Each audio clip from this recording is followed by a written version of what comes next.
ओवैसी का तेजस्वी को ऑफर, लड़ेंगे साथ में चुनाव, तो कहां जाएगा मुस्लिम वोटर? आज करेंगे इसी की चर्चा। नमस्कार, मैं हूं आपके साथ मनोराज सक्सेना।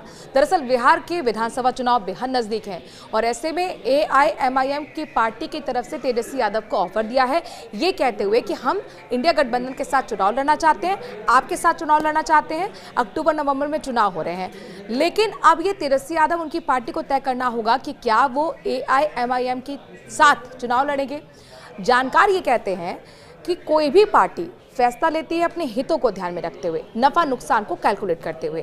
अच्छा, इसके लिए आपको ये समझना होगा कि बिहार की राजनीति में जो मुस्लिम वोटर है वो कितनी महत्वपूर्ण भूमिका निभाता रहा है और वो परसेंटेज कहाँ शिफ्ट रहा है, एक मुश्त कहाँ गया है मुस्लिम वोटर, किस पार्टी को वोट देता रहा है। और AIMIM की एंट्री तो 2020 में भी हो गई थी, तो आखिरकार कैसे चोट-पटाई कहां पहुंचाई, और ये जो है कौन से वो इलाके हैं जहां पर मुस्लिम वोटर का सबसे ज़्यादा प्रभाव है।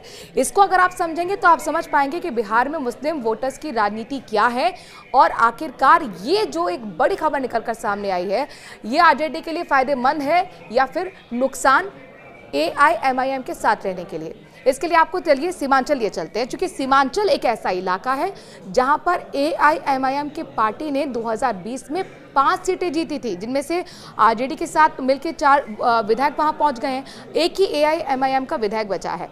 अब देखिए 4 वो सीटें कौन सी हैं? कटिहार, पूर्णिया, अररिया, किशनगंज। और यहाँ पर यह कहा जाता है कि औसतन इन चारों सीटों पर 36 से 37 मुस्लिम वोटर यहाँ पर है।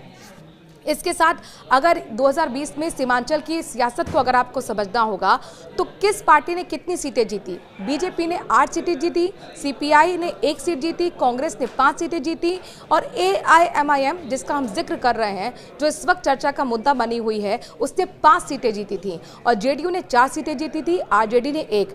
यानी कुल मिलाकर जो सेंधमारी की गई है AIMIM की तरफ से वो RJD के मुस्लिम वोटर में की गई है और वो पूरा जो वोटर था मुस्लिम वोटर वो RJD से हटकर आ गया AIMIM की तरफ। अब यहाँ पर सवाल यह है कि तेजस्वी यादव क्या करेंगे?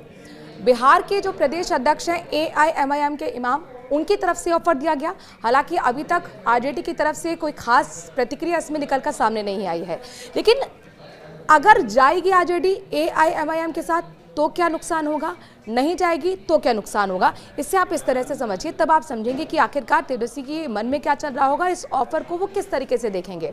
देखिए, नहीं जाती है अगर RJD AIMIM के साथ तो कुल मिलाकर उसका जो वोट है, मुस्लिम वोट की हम बात कर रहे हैं, चूंकि यादव परिवार यानी कि RJD परिवार यानी कि आप लालू प्रसाद यादव की राजनीति को अगर समझते हैं तो M+Y फैक्टर हमेशा साथ में रहा है। M यानी मुस्लिम 17% वोटर यहाँ पर बिहार का और 14% यादव वोटर, यानी 31% उनके साथ रहा है। अब 17% जो वोटर है, अगर RJD AIMIM के साथ नहीं जाती है तो वो 17% वोटर बढ़ जाएगा, जैसा 2020 में देखने को मिला था कि 5 सीटें सेंधमारी करते हुए AIMIM ले गई थी। और अगर मान लीजिए कि RJD AIMIM के साथ चली जाती है तो क्या होगा?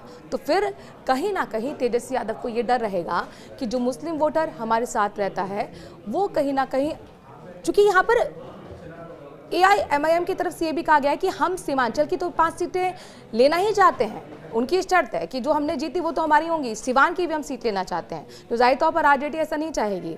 अब कुल मिलाकर एक तो ये फैक्टर रहा कि तेजस्वी यादव नहीं चाहेंगे कि सिवान की सीट AIMIM को दे दी जाए। दूसरा ये कि उनको कहीं ना कहीं ये भी डर रहेगा कि अगर हमने हाथ मिला लिया ओवैसी की पार्टी के साथ तो कुल मिलाकर ये जो हमारे मुस्लिम वोटर इंटैक्ट है वो शिफ्ट हो जाएगा AIMIM के साथ। तो जाहिर तौर पर अब पूरी तरह से जो गेंद है वो तेजस्वी यादव के पाले में है। देखना दिलचस्प होगा कि इस ऑफर पर किस तरह से रिएक्ट करते हैं तेजस्वी यादव और क्या फैसला लेते हैं। लेकिन कुल मिलाकर AIMIM को नज़रअंदाज बिहार की राजनीति में नहीं किया जा सकता है, ये उसने अपना ट्रेलर 2020 में ज़रूर दिखा दिया था। आपको क्या लगता है कि वाकई AIMIM, जिसको हमेशा इंडिया गठबंधन बीजेपी की बी पार्टी बोलती रही है, क्या वो AIMIM इंडिया गठबंधन के साथ जुड़ जाएगा? क्या तेजस्वी यादव को उनका ऑफर स्वीकार करना चाहिए? कमेंट के जरिए जरूर अपनी राय दीजिए। नमस्कार।